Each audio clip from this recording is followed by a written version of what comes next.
ED ने दिल्ली के मुख्यमंत्री अरविंद केजरीवाल को तीसरा समन भेजा और समन भेजने के बाद आम आदमी पार्टी के नेताओं की प्रतिक्रिया ये रही कि ईडी को अच्छे से मालूम है कि इस समय दिल्ली के मुख्यमंत्री अरविंद केजरीवाल विपश्यना में हैं, जिसके चलते वह सोशल मीडिया की दुनिया से और तमाम बातों से दूर हैं इस वक्त। इसके बावजूद भी लगातार उनको समन भेजा जा रहा है और नेताओं का ये कहना है आम आदमी पार्टी के कि ये सोची समझी रणनीति है ताकि लोकसभा चुनाव से पहले अरविंद केजरीवाल को फंसाया जाए, या यूं कहा जाए कि विधानसभा चुनाव से पहले ही दिल्ली की सरकार पर कोई आंच बड़ी लगती नजर आए।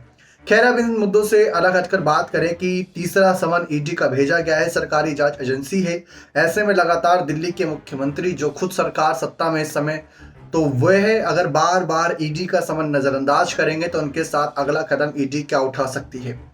मनीष सिसोदिया का हश्र आपने देखा, संजय सिंह का हश्र आप सबने देखा। एक समय पर यह नेता भी ईडी के समन को लेकर और ईडी की कार्रवाई को लेकर सवाल खड़े कर रहे थे, लेकिन अब महीनों हो चुके हैं जब जेल के सलाखों के पीछे बंद हैं। तो 3 पॉइंट ऐसे हैं जिसको समझाने की कोशिश करेंगे, जिसमें अरविंद केजरीवाल के खिलाफ ईडी क्या कर सकती है और अरविंद केजरीवाल के पास भी अभी फिलहाल क्या ताकत बची है।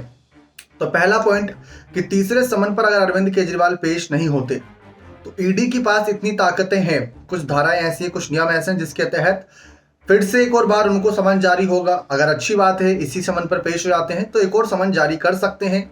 दूसरा, उनके पास कोर्ट के पास जाएंगे और वहां से वारंट जारी करवा सकते हैं कि भाई ऐसी ऐसी बात है, पहले वहां पर सबूत पेश करने होंगे या बताना होगा कि किस कारण की वजह से अरविंद केजरीवाल से वह पूछताछ करना चाहते हैं, तो वारंट इशू करवा सकते हैं। और तीसरा ये कि अरविंद केजरीवाल के घर पे जाकर उनको गिरफ्तार कर सकते हैं। ऐसी भी है कुछ प्रावधान, हम नहीं कहते, सूत्र कहते और मीडिया रिपोर्ट्स में बातें छपी भी हैं।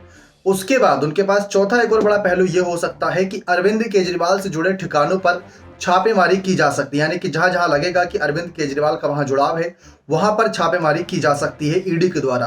तो ये हो गई ईडी की ताकत जो अरविंद केजरीवाल पर भारी पड़ सकती है। गिरफ्तारी भी आता है, छापेमारी भी आती है, कोर्ट कचहरी के चक्कर भी लगाए जा सकते हैं। साथ ही साथ अगर देखा जाए तो ईडी एक और समन जारी करके प्यार से बुलाने की कोशिश कर सकती है। अब बात आती है अरविंद केजरीवाल के पास क्या अधिकार है।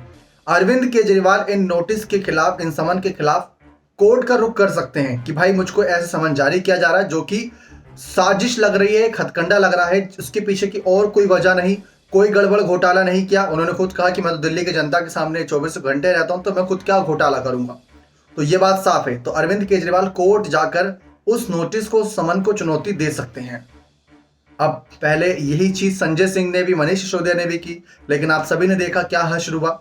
अब बात यही आती है दिल्ली के मुख्य अरविंद केजरीवाल पर कि अगर लगातार वह ऐसे ही फंसे रहे तो फिर कहीं ना कहीं ईडी उनको गिरफ्तार करने की भी खबरें आने वाले वक्त में आपको सुनाई दे सकती हैं, क्योंकि अरविंद केजरीवाल ने भी आशंका जताई थी कि उनको गिरफ्तार किया जा सकता है। अब इस आशंका से बचा नहीं जा सकता। बाकी आपको क्या लगता है कि जो ईडी का समन लगातार आ रहा है, क्या ये सोची समझी रणनीति है या सचमुच अरविंद केजरीवाल भ्रष्टाचारी नेताओं की लिस्ट में शामिल हो गए हैं? तो अपने राय कमेंट सेक्शन में जरूर रखिएगा। बहुत बहुत धन्यवाद।